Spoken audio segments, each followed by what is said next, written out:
Hi, I'm RJ. Welcome to Tech Alley.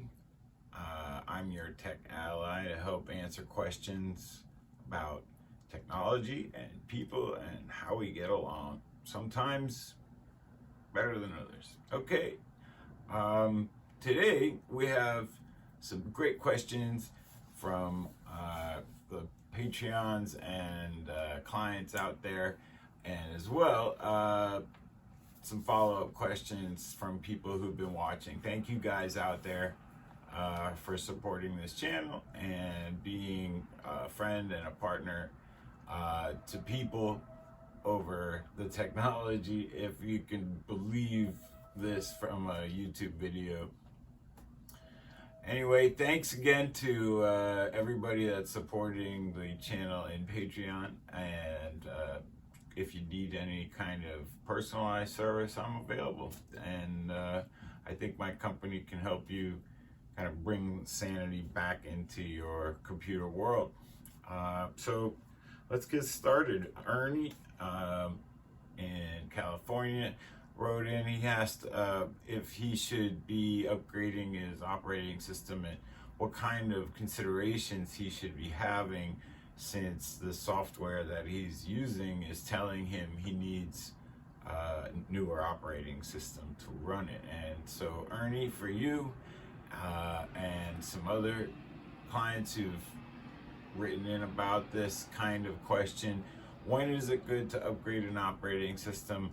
Almost never, truly. For performance reasons, the computer is designed and built around an operating system at birth, and when that changes, your results may vary. So that's what I call the birthday rule. It is very common that people are asked to upgrade their computers right away, right? As soon as you get them out of the box at home, immediately there is an upgrade available. And this is going to impact the performance of the machine, and overall that would be, over time, a bigger and bigger hurdle. So you can imagine that in a lot of cases, the computer companies would prefer you to go out and buy a new computer. I don't subscribe to that, but I do believe that a computer that's designed and built for a job should continue to do that job under its own power, with very little need for interruptions or upgrades after it's been set up, unless, and this is important, unless you're trying to connect to outside services like the internet and the challenges that come from that. And in other discussions on other episodes, you'll talk about the security cat and mouse game. So thank you for that question, Ernie. This is a good challenge for a lot of people. Do I buy a new computer, or do I upgrade? And the truth is that there is an answer somewhere in the middle. It works out that for every computer, they find their own plateau differently. At times, I like to think of a generational computer upgrade. So 5 years or so is how the corporate world decides when it's time to upgrade their hardware for desktop computers. And for laptops, the corporate world insists on buying a new laptop every 2 years. So these are the kinds of trade-offs that you start to see over time. Is once you've passed that 2-year or 5-year mark, it's more expensive to maintain the machine, the association with downtimes and the repair costs. These all add up. After a while, it is cheaper to buy a new machine, and the numbers don't lie. So thank you for that question. Related to that one, Ernie had asked about the need for an upgrade.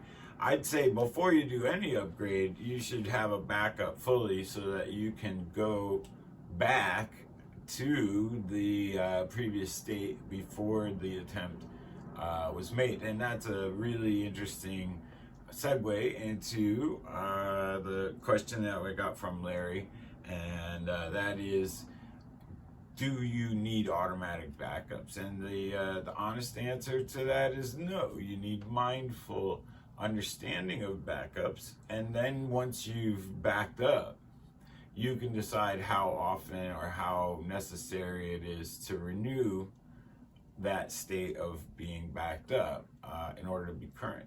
So these kinds of questions come up a lot in business. How often do we back up? In the business world, we would back up on the fly.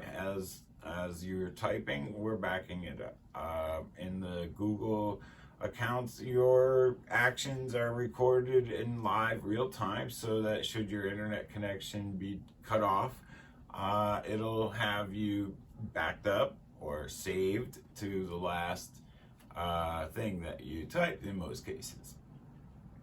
So that's pretty great, and it certainly is an advantage to the days when you had to manually save and manually back up. And that brings me to my favorite way to have a backup, which is to manually create those, so that you know, as the operator and owner of this equipment, that you have a legitimate copy of what you need to restore that unit when you're outside, or when you're restricted, or if you're offsides and somebody says you can't go back in there.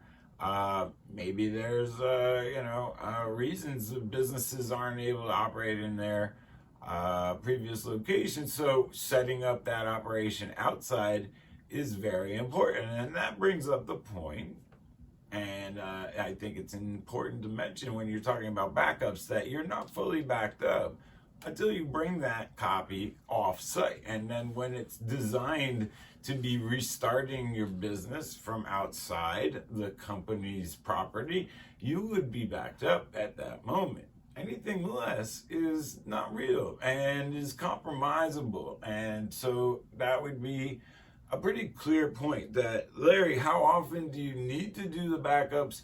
I would say at milestones for your business model. So for example, if you're operating a tax business, then it's the end of the tax season in the mid-April times. Congratulations for completing that and surviving it. We have, to make a backup of the state of the business as it finished on April 15th, and that would have been last week. So making sure that you have that copy available so that your business can be recreated offsite is a true backup. Anything less is a copy and may be compromised.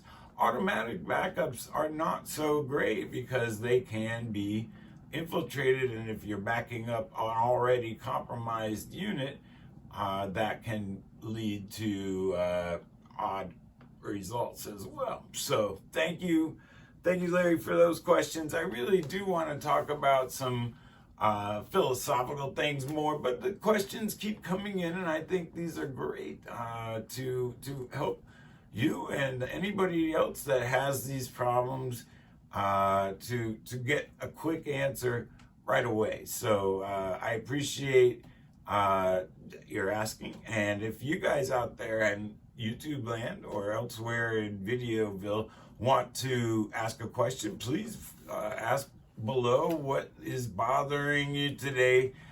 Just let me know how things are going. Maybe things are going very well, in which case I'd love to hear from you still, and let me know how you deal with the day-to-day chaos that is our online existence in these days. So this is RJ with Seabreeze and Tech Alley here in a kind of gray Saturday, and I hope that you guys out there are at peace with your machinery, and if not, let's get together on that, and I'll be happy to help. Just drop me a line, and I'll see you next week.